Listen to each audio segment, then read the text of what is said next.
Hey Revisers, welcome back to J Revised. Real quick, I wanted to just touch base with you guys, see how everyone's doing.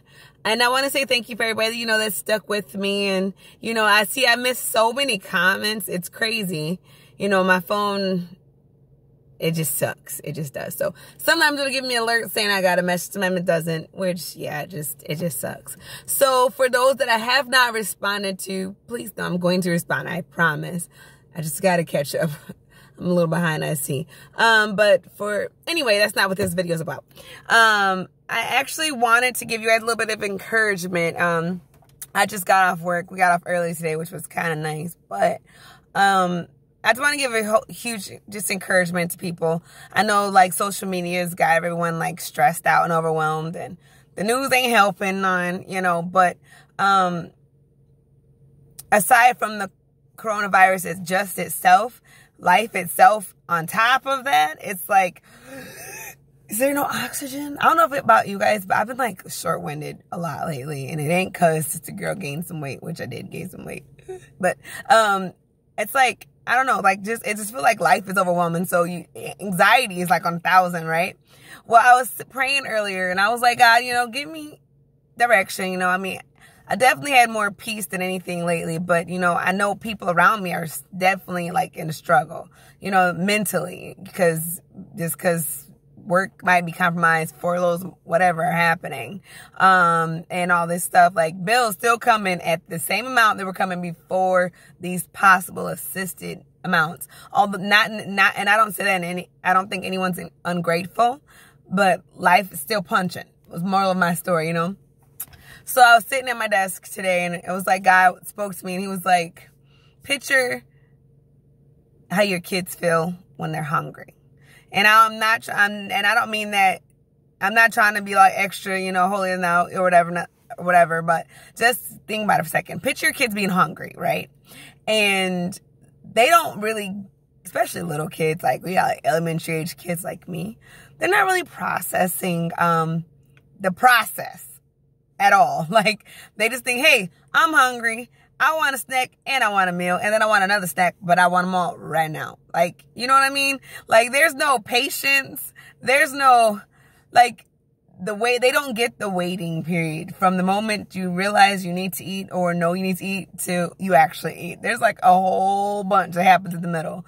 And then you want to have 3 meals. So for instance, whenever you guys know when you make dinner, you're not just going to say, okay, you want dinner? Boom, snap fingers and it's there. No, you got to go to the store. You got to make sure all the ingredients, not just just the meat and the vegetables and whatever your carb is. If you throw a carb in there, you got to get the seasonings. You got to make sure you got the right oils, flours, whatever. You know what I mean? And then you got to come back and you got to chop it up. You got to prepare it. You got to season it. You got to do all this stuff before you even start to sear it, before you start to bake it, before you start to saute or fry it. There's such a process that happens before you even get to sit down with your fork and a knife or chopsticks, whatever you do, and eat that sucker, And it was dang, it was a wake-up call. Now, I'm not saying okay, this is something we had to go through. No, but we're in this level of true stress, stresses we never thought we would ever face, for sure. But I'm God, why does it hurt so bad? Am I looking at this wrong? Am I missing something? Help me see what you see. Change my lenses, because me being frustrated is not doing what? It's not helping. It's not changing anything. It's not making me no healthier, because truthfully, everybody knows stress kills you. It's not your friend. Anything that stress you out, you need to reanalyze. You know what? Me being frustrated about this is not going to fix it, but it's going to break something else. It ain't worth it. So me stressing about it ain't helping. So what is it that I need to do differently? Help me to see this differently. Help me to see this through your lens, through your eyes. And one thing about when we're cooking, when we're making dinner, we don't say, okay, kids, well, this. No, our kids, they don't see the process. But just because they don't see the process, does that mean that the end game's not going to be worth it? Like after you've spent the whole day cooking or however many hours cooking or however long cooking, you know, in the end, even though you're frustrated, by the time you get that plate on your desk, especially for like a holiday, oh my gosh, by the time your plate hits your table in front of you, suddenly it's like, man, that was so worth the wait. It sucked. Don't get it twisted. Because I almost killed somebody. I was angry about the break stuff. But when it first touches your tongue, you're like, dang. That was good. It was worth the wait.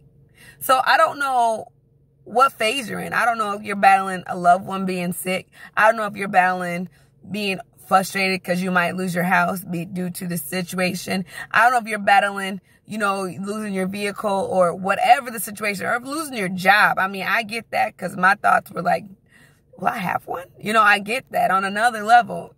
But whatever you're battling, know that if something is shifted, it has a reason. And if it's shifted, I've never seen God not come out with a blessing afterwards. Guaranteed. Every time. You don't believe me? Oh, here you go with that church stuff. No, like, really? You don't believe me? Put your hand on your chest. Boom. You ever been sick before? I faced some sicknesses that I didn't think I was going to come out of. There was no logical way. I faced some situations. You guys know parts of my story, you know, and there was no way I came out on my own. And there was no way that I was going to make it to that point. Truthfully, the job I work right now made no sense at all. Because I hadn't even been doing this for a while. I haven't even done this in a long time when I first got hired in this place. I had no connections.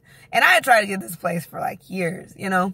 But when I left, when me and my ex-husband split up, I left and I had nothing. I had no job. I had no house. I mean, literally, me and my kids, we were out here, you know, and God opened up doors step by step.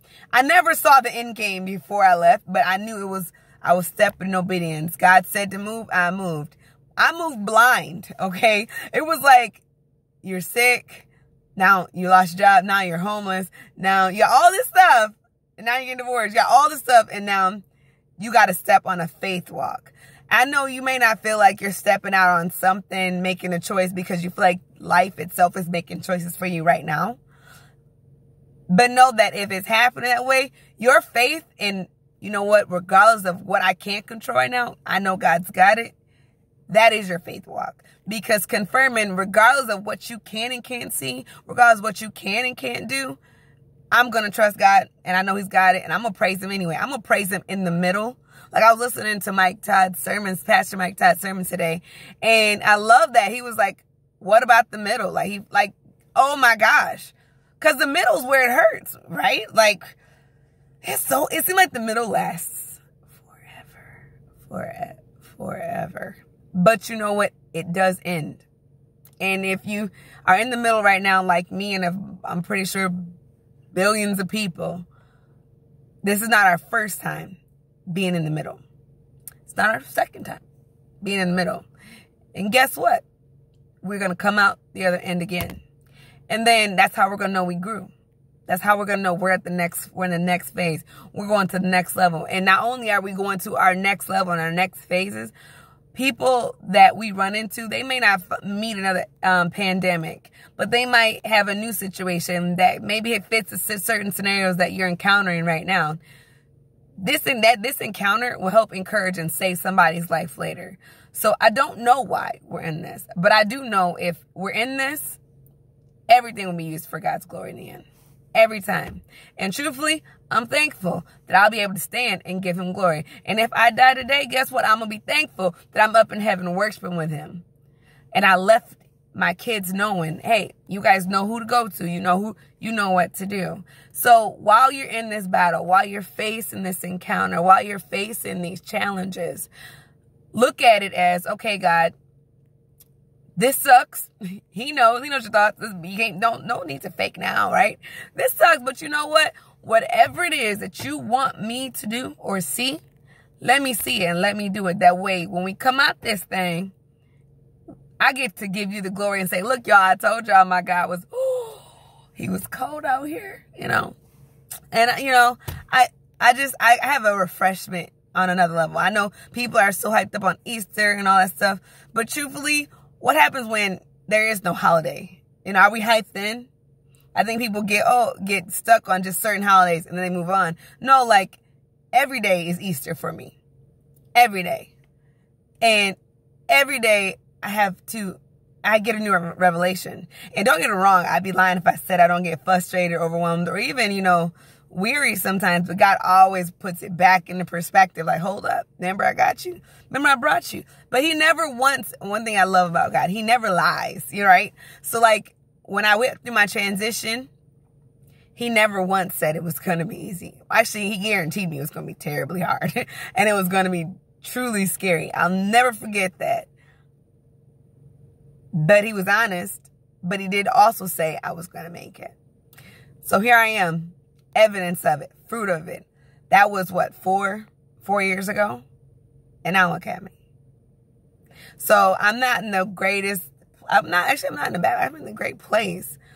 But I'm not done going, is what I'm trying to say. I'm not done with my mission. I'm not done with my adventure. So if you're in a place right now in your life where you feel like, you know what, I'm just not sure anymore. I don't know. It ain't gonna happen for me. Doubtful out this world. My purpose is over. Like I done failed. Or like there's no good for me. Only for people on TV. That's a lie. Oh my gosh, that's a lie. You wonder why? Because they bleed red just like you. Boom. They were given mostly the same amount of muscles. You know what I'm saying? Some people had some little, compromises. But truthfully, we've all been given the same amount of organs based off your gender. So there's nothing more special in any one of them than it is special in you. So hold on to your purpose. Keep fighting. Keep pushing. It gets hard. Say, all right, that was rough. Get back up. Try again. Get up every time. Get up until you stay up. That's what let that be our motto. I'm going to get up every day. Until I stay up. So every time I go to the store and someone coughs next to me or sneezes next to me, I'm going to say, bless you. Keep pushing. Fear don't reside here. Fear will no longer dictate my heart, dictate my mind, dictate my focus. Anger and worry is not going to no longer dictate me. My focus, I'm going to get my eye back on the prize. Because guess what? Everybody right now is scared. And also, everybody right now is distracted. No one is pushing towards their purpose.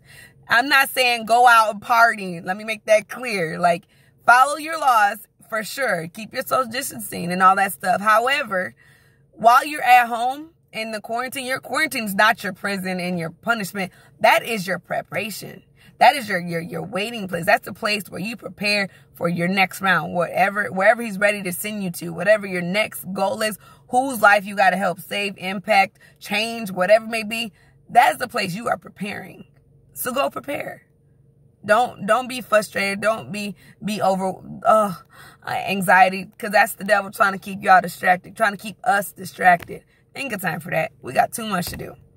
So I love you guys. I hope this helped encourage somebody. I didn't even edit this. So you're going to see me like stutter a bit and probably mess with some stuff. But you know what? Whatever. Let's be authentic today on another level, because I like to be authentic. Y'all know me. I ain't got time to be editing it. Well, actually I do. I feel like you need to feel real. And if you were sitting in the car with me having this conversation, couldn't edit that. So I love you guys so stinking much.